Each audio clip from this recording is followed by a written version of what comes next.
Bet horse racing on DRF Bets. We'll match your first deposit of $200. Get free expert picks and past performances, plus weekly cash back. All from Daily Racing Form, the most trusted name in horse racing. Hi everybody, Nicole Russo coming to you from the Stakes Barn at Pimlico Racecourse, where most of the Preakness Stakes entrants are stabled behind me. On Saturday, of course, the Preakness, 1 mile and 3/16. That's a 1/16th of a mile shorter than the Kentucky Derby. So now we know that most of the horses who are coming out of the 1 1/4 mile Derby can get the distance, led of course by Derby winner Mystic Dan, by Derby 4th place finisher Catching Freedom, who won at 1 mile and 3/16 when taking the Louisiana Derby. But let's look at a couple of the newcomers and how they might adapt to the classic distances. One who's getting a lot of attention is Imagination, of course coming in from the West Coast for Bob Baffert. Now he's by 5-time reigning leading sire Into Mischief, who's proven himself as a classic sire with the likes of Authentic and Mandaloon.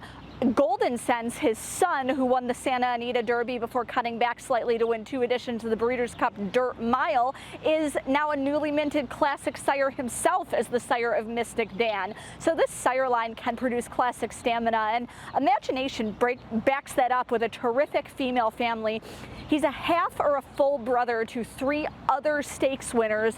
All of his dams foal have won at 1 mile or longer, up to 1 1/4 miles, and really interesting if you're really a pedigree buff, he is from the far extended female family of 1946 Triple Crown winner Assault, and of course the great Man-O-War. Now interestingly enough, National Treasure, who won last year's Preakness for some of the same connections, is from that same extended female line. Another newcomer who's getting a lot of hype this week for the Preakness is Tuscan Gold, and he is bred top and bottom to be a classic distance horse with a lot of development still to come in his pedigree. He's by Medaglia d'Oro, who is already the sire of a Preakness winner in the Great Filly Rachel Alexandra. He's out of Valladorna, a mare by classic sire Curlin, who himself won the Preakness.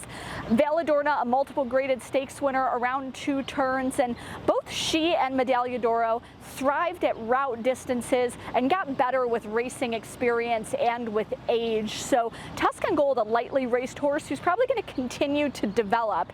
And lastly, I'd like to touch on Seize the Gray, who is a newcomer for Wayne Lukas to the Triple Crown Trail. Wayne Lukas bringing in Just Steel by Triple Crown winner Justify, who ran unplaced after pressing the pace in the Derby, but he also brings in Seize the Gray. Now he's coming off a graded stakes win at 1 mile at Churchill, but he is from the last of 3 crops by Arrogate.